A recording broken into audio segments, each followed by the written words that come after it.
You're listening to the Opie and Anthony Channel. Our tribute to the life of Patrice O'Neal continues with more of his greatest appearances on the Opie and Anthony Show. Well, no, we're talking about Wesley Snipes. We did talk about. We're gonna seg into that.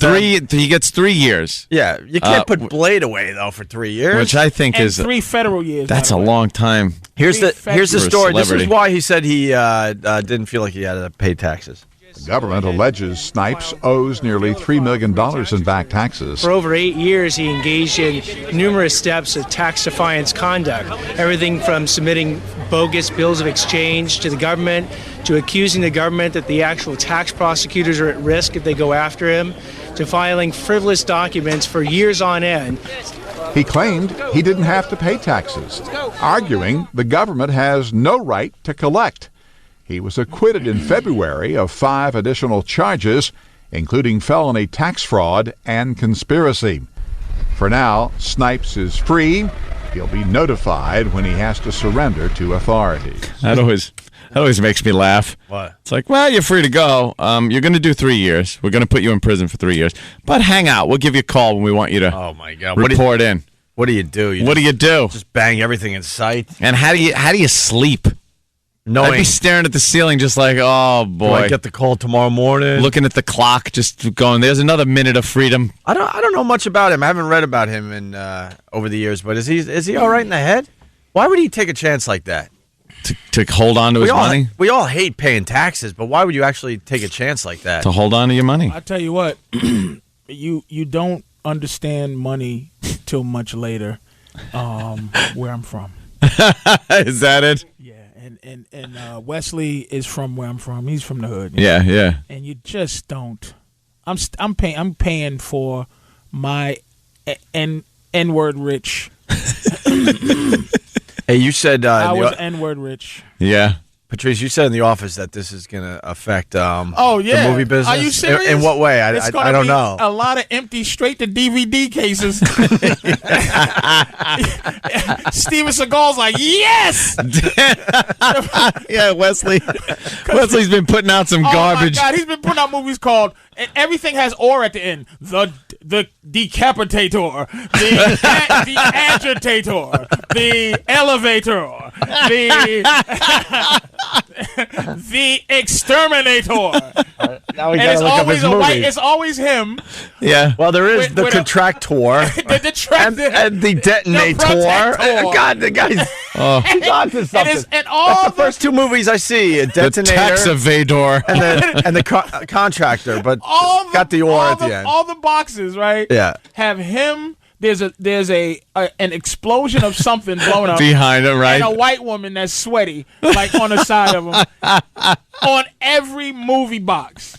So you know him and Van Damme, who became Jean-Claude Van Damme. Stallone has become a straight-to-video guy. Yeah. A straight-to-DVD guy. Yep. For some reason, that doesn't have... It's still just awful to have your movie go straight to DVD. But it doesn't have as big a negative thing as it used to. It is bad. It's really bad, but it used to be just crazy bad.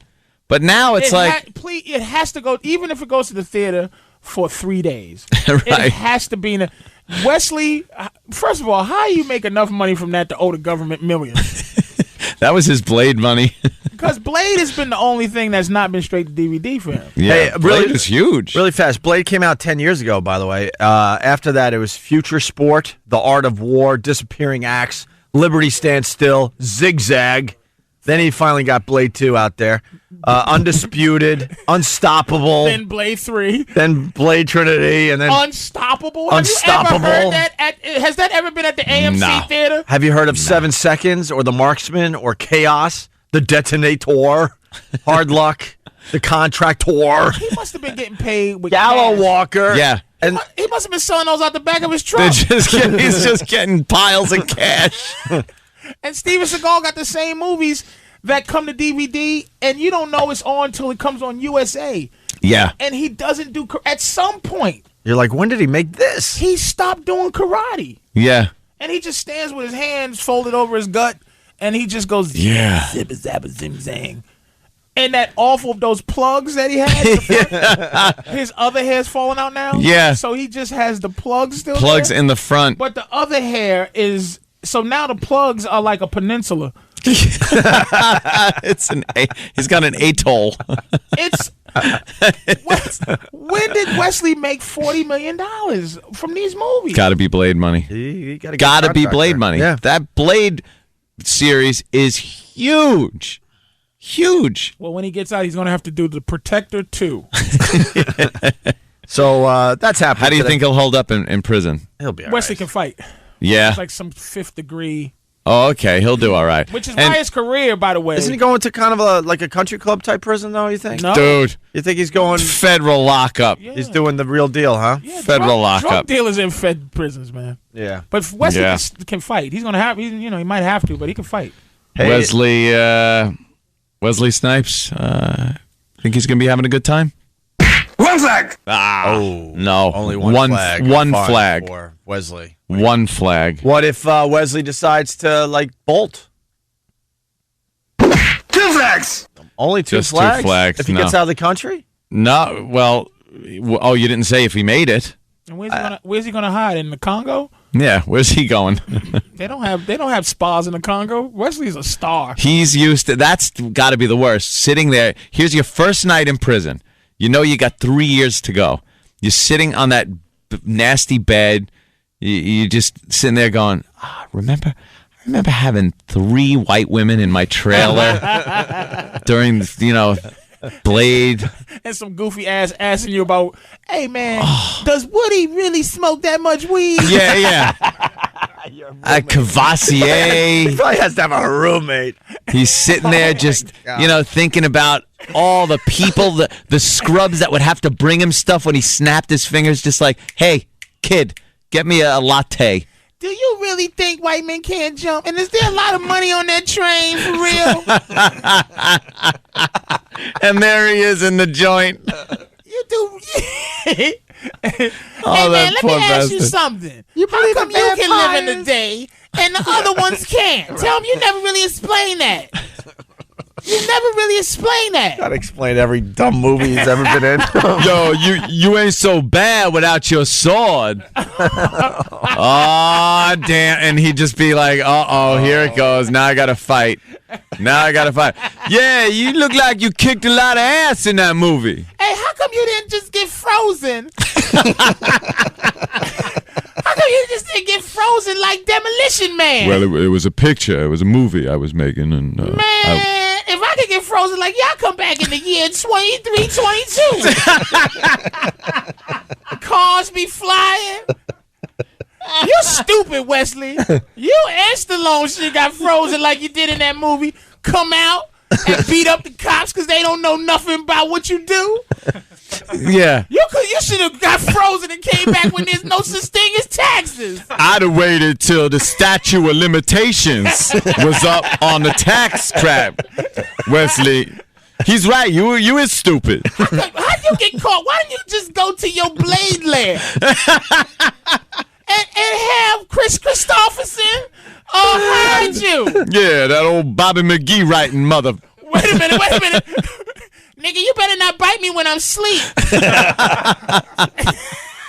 The sad part of this is the first 5 minutes of a 3-year sentence. Yeah, 3 year sentence. This is just the first 5 minutes. Is someone gonna squirrel up some of that serum for you so you ain't gotta be biting people? I know who can get I know who can get your hunger serum. Get that serum that keep you from biting people. You gotta talk to the Mexican mafia. I know they could squirrel that. I know this chick.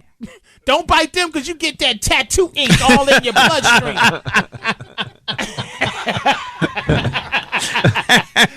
And Wesley's just sitting there like, oh, damn. I remember one time just 6 breasts in my face, white as snow. He being a prison barber. The dude flicks the thing, puts over the neck. So what you want? You want the blade cut? Or the Demolition Man? Because dye is expensive. That'll be 17 cigarettes for the Demolition Man and 10 for the blade cut. Or you can get the one from Bad. Because you just had a regular cut in Bad. No, man. I just want the, just a haircut, man. Just a haircut. Oh. What's up, my brother? Yeah. Oh my God. How much you bench, man? Just in the weight room and. Yeah, ain't no Bowflexes up in here. Yeah, you look a lot strong in Blade. And even the guard said, when he comes in, the guard got him. Yeah, you ain't gonna be able to jump over the fence like you do in Blade. Everything is one of his movies. Yeah, they just gotta get on him about that all the time now. He'll just be there like, he's there. He's just got one scratched in his wall. Got like 1,000 to go. 4 days. Oh my God. Poor Wesley. The Aryan Brotherhood comes up. Oh. Hey, how you doing, Mr. Snipes? How are you? I heard you think we can't jump. Yeah. What do you mean? I didn't say it was just a movie. Yeah. We're gonna see how high you can jump. I love your movies there, boy. Them some good movies. I see you beat up a lot of white people in that movie, didn't you? Oh. Wait. Wesley's just. They get a nice prison football team. He might be in with Vic, because Vic's in the Fed jump. Yeah. That'd be nice. Part of the celebrity wing. Or Yeah, something. they probably do have a celebrity wing. We continue with more of our tribute to Patrice O'Neal. Joining Opie, Anthony, and Jim Norton in this segment is comedian Rich Voss. Rich Voss is on the line. Mr. Voss, how are you, sir? How's it going? Hey, buddy. Well, we're just trying to, I don't know. I don't know what we're trying to do. We're here, though. How are you, buddy?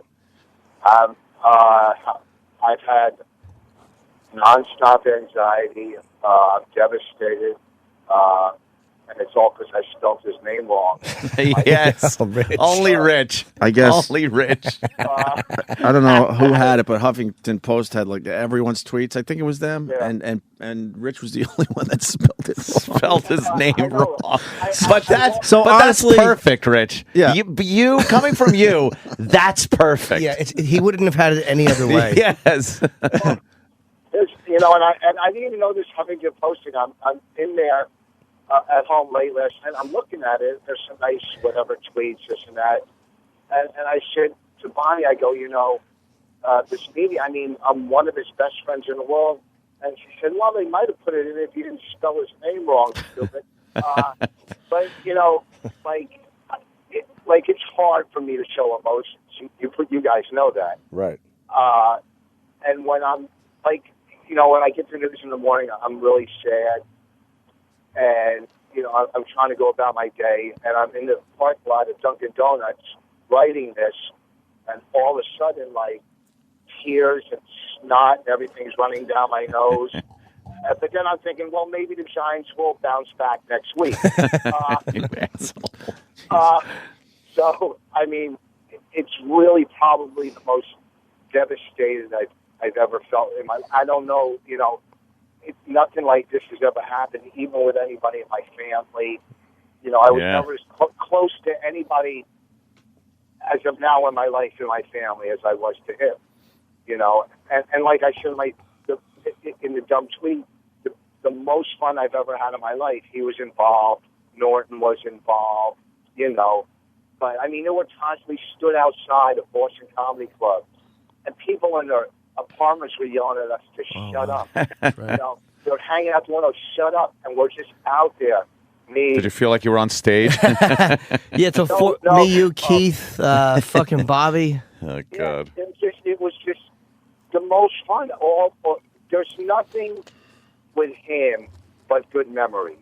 Mm-hmm. Right. There's nothing but good memories. The last time I did radio with you guys and him, I was kind of upset he didn't shut his face as he was smashing me the whole day. And of course, I'm driving home thinking, well, I should have said this or I should have said that.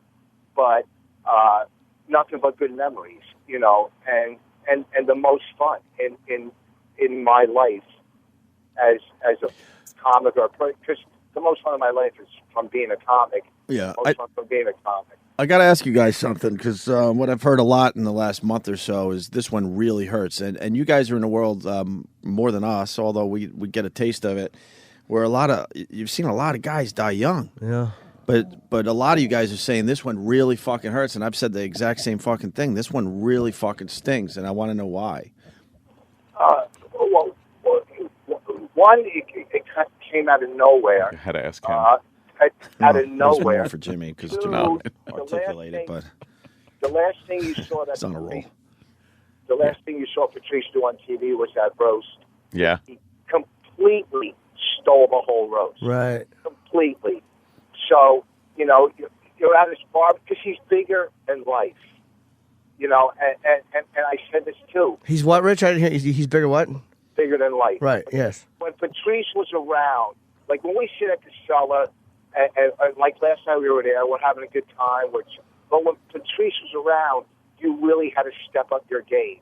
It wasn't like, hey, because if you even, whatever, it was just like the nucleus of the whole thing. And I hate to put, you know what I'm saying? Yeah, I do. You're not wrong either, man. He was, it really was. He was too big a focal point, too loud a guy, too big a presence. Yeah. It's the worst one. And I've had a lot of people I love. A lot of people I love have died. But this one, I think, is the hardest, at least up to this point. And when you say he was the focal point, I mean, we all know people that are just loud, and you're like, shut the fuck up. With him, it was effortless. You know what I mean? It was effortless with him. He wasn't trying to force himself into situations or any of that crap. He was just who he was. Someone just wrote, the funny thing is Patrice would be slamming Voss right now. Yeah, of course he would. Yeah, but and that's why I'm going to Myrtle Beach to play golf, because oh shit. That's because when someone passes away, all you have to say is that's what they would have wanted. Like nobody yes, knows. you to play golf. That's right. Yeah. The last time I spoke to Patrice, he said, "Play as much golf as you possibly can." As opposed to at Friday and Saturday nights is when you should play it. Find a night course. It was always fun. We were one time we were in Amsterdam, and I was, and so is Norton, but I've been in Amsterdam. I never went there. And Patrice, and Brazil with Patrice. But we were in Amsterdam, and we're done. We were taping a TV show or doing a show, and we're done with it. And we go, let's go to the window, the red light district. And Lisa Lambanelli's like, can I go? And Patrice laid into her, like, are you out of your mind? Why would we bring you? So now she's in the bathroom crying, and I figured, well, I'll go in to console her so I can just check out the hot girls going into the bathroom, right? So and it was like, there was no way he was letting her come with us to the red light district. Not that we were doing anything, we were just going to go sightseeing. And he never held back. He never held back. Yeah, him and Lisa had a really weird adversarial relationship. Yeah. And he felt bad about it, though. At one point, Patrice went through a thing where he felt really bad about a lot of the, because like most people, you don't sometimes think, and as you get a couple years older, he felt really bad about that. Like, and he apologized to Lisa, and like he in Florida on the Young Ron and Paul show, or Young Paul. I always mix that up. But she was on, and Patrice was supposed to come on, and she didn't want to be in the room when he was there. Like, she was scared of him. Wow. And he's like, what am I doing? Like it just struck him as to how shitty it was that they had that relationship. And he said I think he said he was sorry to her. And they made up, and, I'm glad for him that he did that, and I'm glad for her. Well, a lot of people in the 12-step program call that making the bed.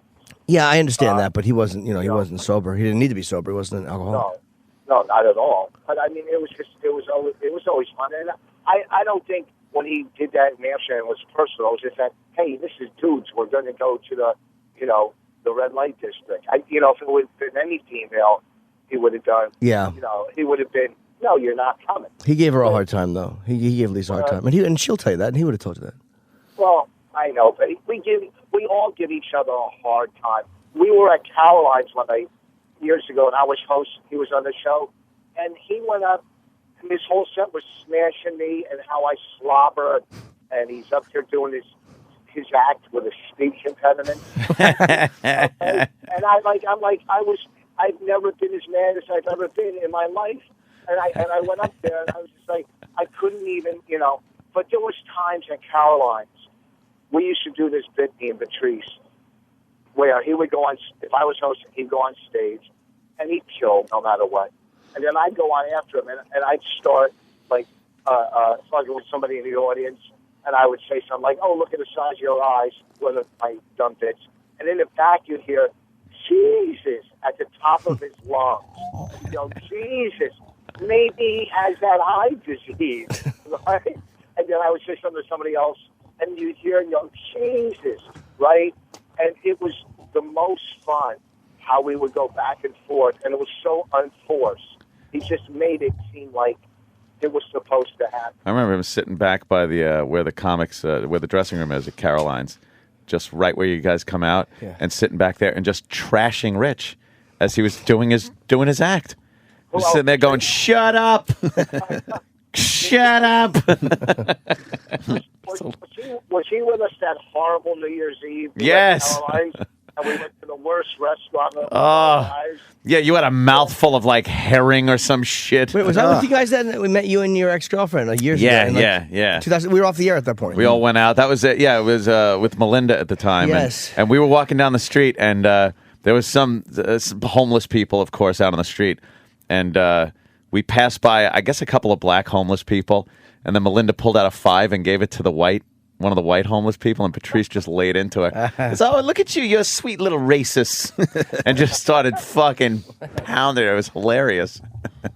Yeah, we ended up in some shitty diner on New Year's Eve. How depressing was that? That was terrible, that diner. That was awful. It was very, very bad food. I was so disappointed. I had my heart set on some good food. Yeah. You got a shitty diner. Yeah, New Year's Eve with the one host from the radio show you don't want to be with as much as the other one, but the other one, who knows what he's doing because he can't make a commitment. Yeah, he probably had a fever or something wrong with his finger, so he stayed in that night. So you were out with the other full-blown alcoholic. And it didn't really matter what you were eating because he was going to throw it up later anyway. What an asshole. Fun night. It's odd that you even bring up the fact with drinking and the fact that Patrice didn't drink. But the one time, the only time I saw him drink was at a party at my house. We were drinking Guinness, and he was like, "I want to try one of those."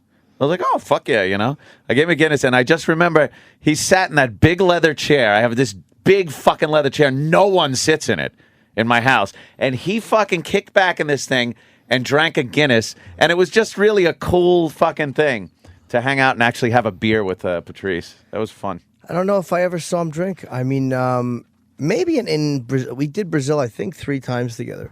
At least twice, I think 3. And he might have on one occasion had a few sips. I don't remember, but he was not a drinker. No, the funny thing was, he's such a big guy, and he had quite a little buzz on after one pint of Guinness. A lightweight. Oh, I know. He just got that. His eyes were at half mast, and he got that big smile on his face, and everything was hilarious.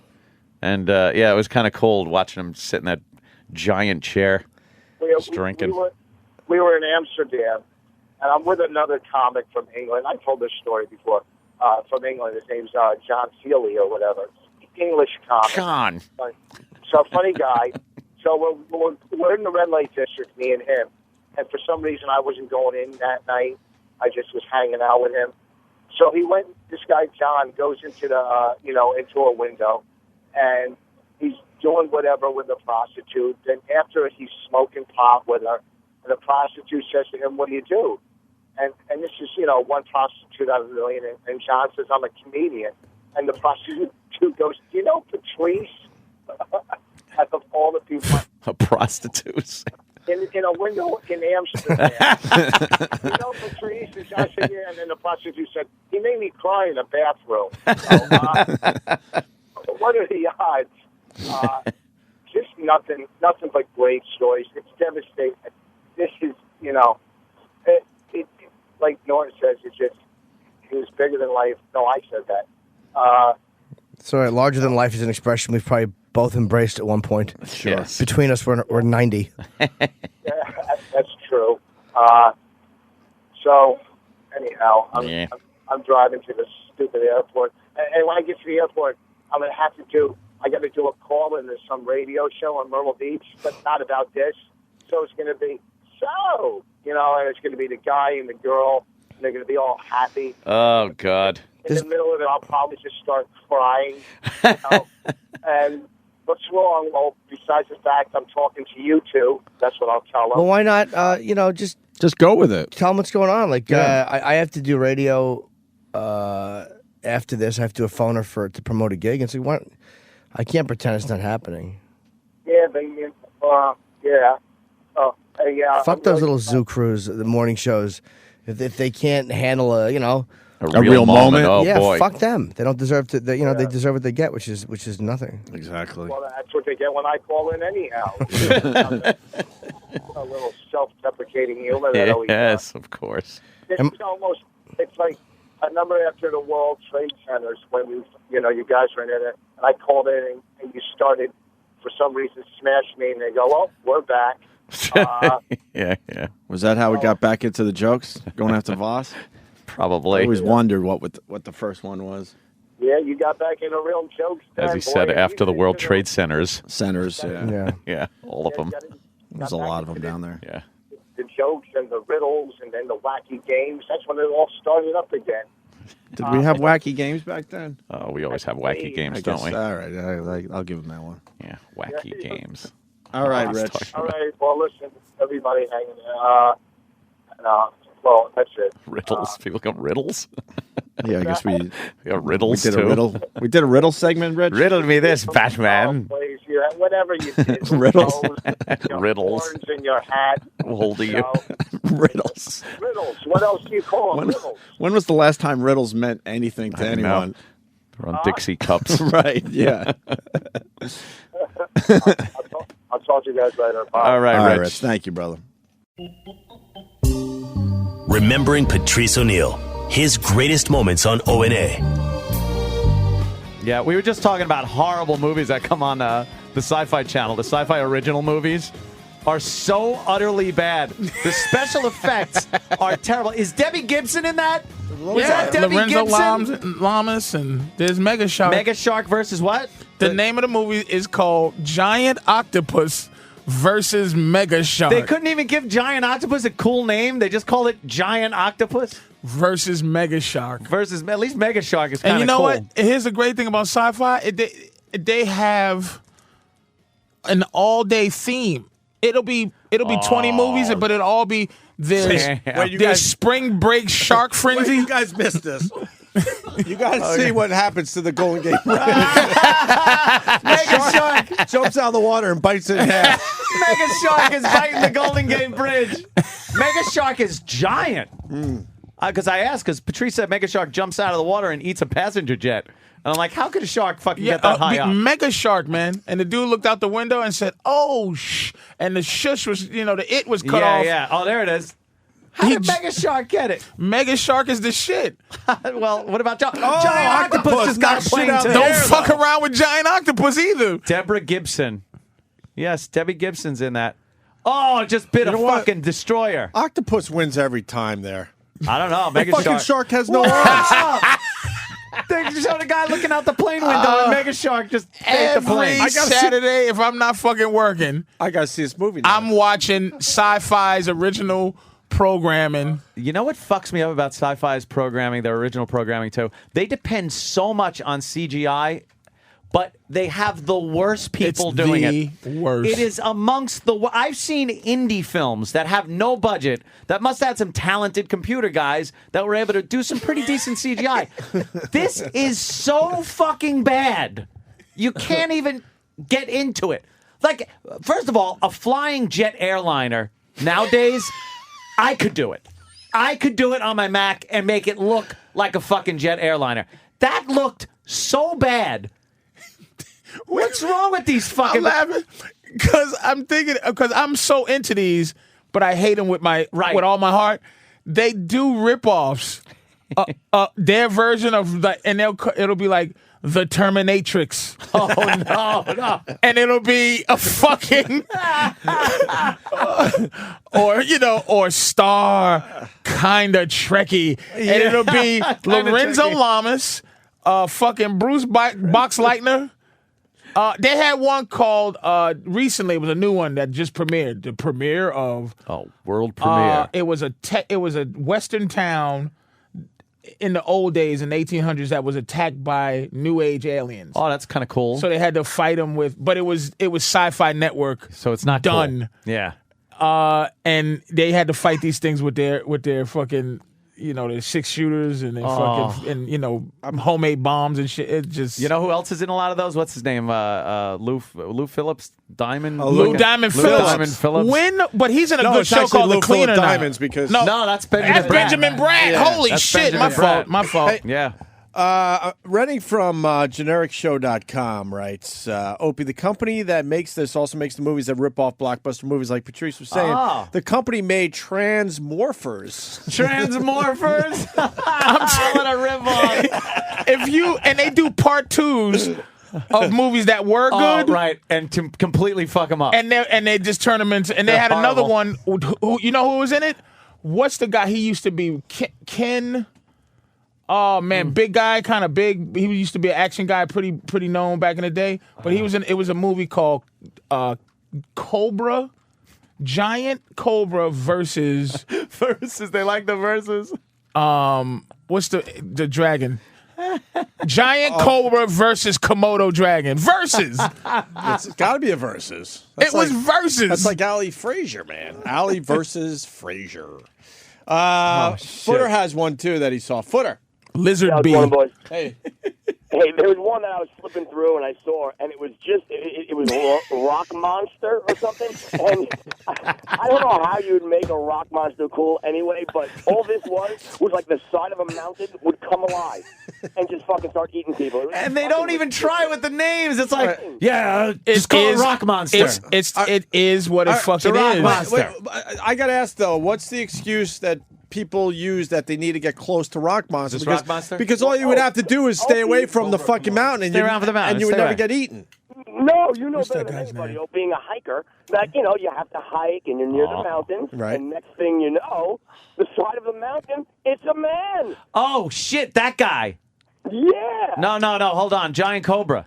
I'm looking at Giant Cobra, and that was the guy that was in Eddie and the Cruisers. Michael Paré. Michael Paré, yep. Yeah, he was in Eddie and the Cruisers, and now he's doing one of these. But if you're into movies, right? If you're into movies, is it the fucking the fact that everybody's a bad actor? Is it because it's a bad movie? Yeah. Or would these people be good in The Godfather if they were in it? Well, they probably would be good in a real role. Maybe in a real role. Some of them, anyway. Some of them. Yeah. Because I'm looking at some of these actors. Every single person on the screen, I go, I've seen them. I've seen them in stuff. I could not fucking tell you what, except for Michael Paré there. Why would you ever look for any of these movies on DVD? It just said, look for it on DVD. It was one. You know who was in it? Michael Gross, recently. 100 million years BC, where they sent a team back. And someone fucked something up and fucked the future up. To find Philadelphia, to find the people that did the Philadelphia experiment. Yeah. They sent them back in time to find them. So they found them. And Michael Gross, what happened is he had to be the only one who sacrificed himself. Yeah. A giant Tyrannosaurus Rex went through the machine with everybody else. And you know who the star of the fucking movie was? And he walked around with a bow and arrow the whole show. Was the kid that was in Blue Lagoon with Brooke Shields. Oh, really? It's not Willie Ames, but it's Willie Ames. Christopher Atkins. Yeah. It was so bad, but I seen the movie twice. I can't stop watching the bad sci-fi movies all day. It's hysterical. You're just sitting there the watching that marathons shit. all day. I get mad because I don't like the wizard movies, but I do like when it's a fucking. Is the dialogue good? It's the worst because it's all like you said. It's all CGI, Right. and they'll have it'll be a frog. It's always an experiment. You think? Experiment gone awry. You think some of these big stars they get cast for these movies like, oh fuck, the concept's great, it's fucking. And then they realize what it is, and they do all their acting because they can't see the special effects, and then they finally see it for the first time and go, holy shit, I'm in a piece of shit. It's like, yeah, we're gonna green screen you in over here. Right. Just look up here, and they're probably picturing these effects are going to look like fucking They're amazing. all thinking Jurassic Park. Like before they- I'm done with the next Jurassic Like Park they movie. don't know that the movie. I think what I'm that do saying. they know if the movie is going to It's be going shitty right to or not? sci-fi? Do you think they know That that? is a great question, man. I bet you they're thinking state of the art special gonna be effects. good. This is it. If for I me. get a This fucking is your script, big though. movie. Next thing you know, they show a big giant shark biting the Golden Gate Bridge in half, and you're like, oh, and you're fuck, calling your career family suicide. and apologizing. If I get a script, right? If I get a script and the script says giant octopus versus mega shark, I gotta know it stinks. I would say this better be Why? the working title, motherfucker. Think of some of the other crazy movies out there that ended up becoming huge No blockbusters. good movies have fucked up titles. Yeah, I guess. Godzilla versus the What Sea about Monster. Jurassic Park? That's a fucking shitty movie. What about Not when I was Jurassic fucking Park? 8. That's a great fucking name. That's a great name before you know that the movie was Hindsight gonna become a huge 2020. hit. No, Jurassic Yeah, Park. yeah, Jurassic is Park. is Jurassic a great Park. name. No, man. Jurassic You Park think? is good. Yeah. Yeah. I think Because Jurassic the Park's good. sci-fi movies would name it Dinosaur Forest. All right, you know what? End the fucking argument. One for Patrice. How do I come back from that? You ain't watching Dinosaur Forest? It's stupid. Oh, shit. All right, let's go with a few more then, Patrice.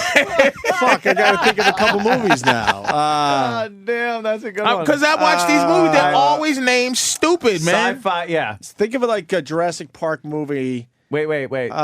They're bottom line people, man. Why can't we Bottom think of any line. other ones?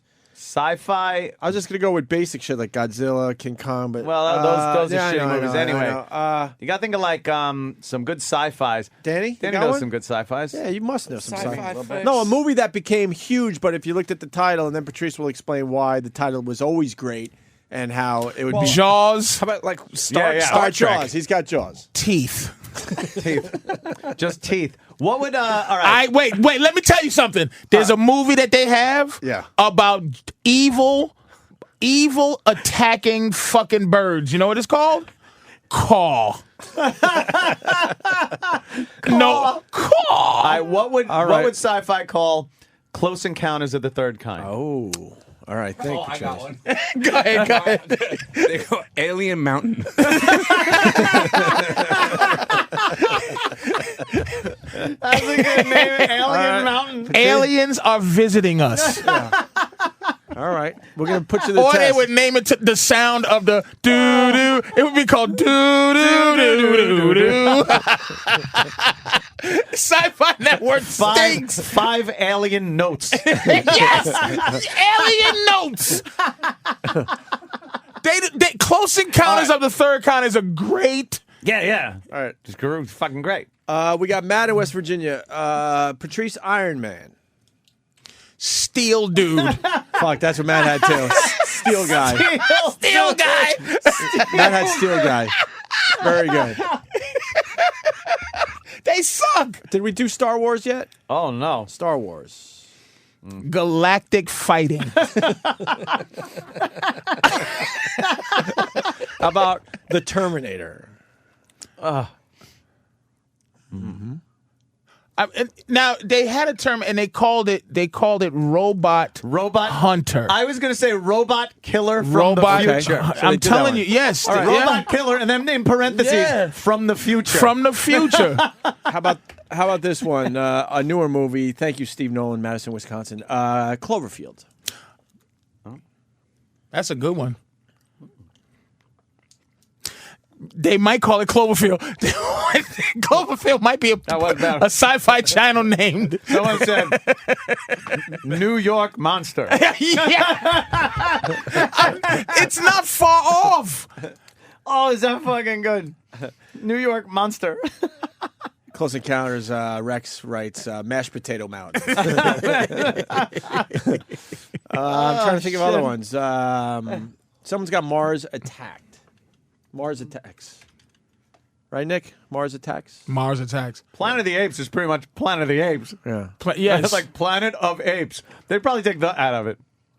Planet of Apes. Nope, they would call it Simian Wars. This is sci-fi. We'll Yeah, call they Planet gotta Apes change it.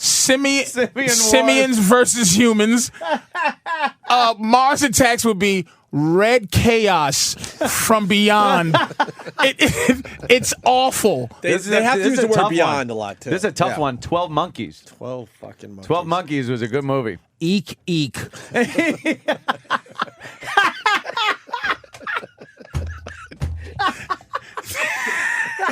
I'm telling you, and that's no bullshit. I'm gonna get a job naming these fucking movies. Oh shit! Did we do Aliens? Eek. Did we do Aliens? No, Alien or Aliens? None of the Alien movies. A lot of Alien movies out there, Patrice. What do you think? Sci-fi. What would they name that? Man. Alien. An Aliens concept. That's a tough one. That's too basic to begin with. That is rough. See what they would do with Aliens is some of these movies they don't name the concept. They'll name the place where the concept is happening. So if it's an alien type movie and it's happening, say on a boat, they call it Alien Boat. And am I bullshitting though? Am I bullshitting? They'll call it Alien Boat. Alien It's Boat. a great bit. How about The Matrix? Oh yeah, that's a good one. The Matrix.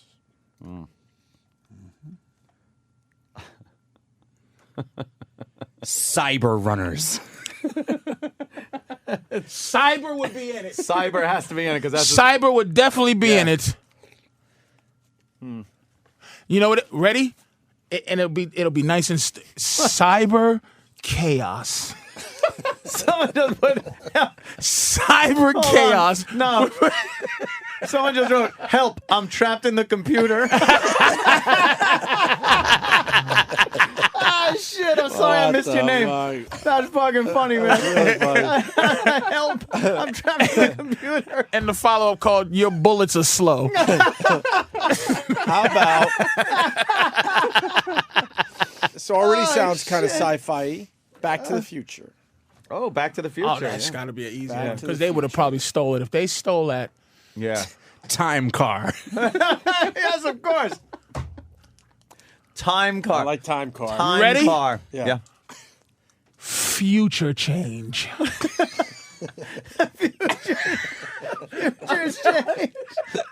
I'm telling you, man. Future change. Fucking Patrice, right on. Right the fuck on. Premiering at Saturday at 9 o'clock. Future change. And you can totally picture it. Totally fucking picture it. Night of the Living Dead. Boomer from Jersey, 12 Monkeys equals, holy shit, we got Brad Pitt to be in one of our stupid-ass movies. That was a good movie. Predator. Very good, Arch from Long Island. Predator. That has to be Space That's Hunter. old Something school. with a hunter in Space it. Hunter. Definitely. They would just call it. It'll be jungle. Yeah. It'll be Space Jungle Hunter. Space Jungle Hunter. No bullshit. Yeah. You guys nailed it. Good movies have Fucking good nailed titles, man. They just do. Stephen S. from They Bayshore. can't even get a good title. Back to the Future equals Ahead from the Past. Or Back to the Future equals Heads Up. That's the name of the movie. Heads Up. I know what's going to happen. Starring Michael J. Fox. More of our favorite O&A appearances from the late Patrice O'Neal after this.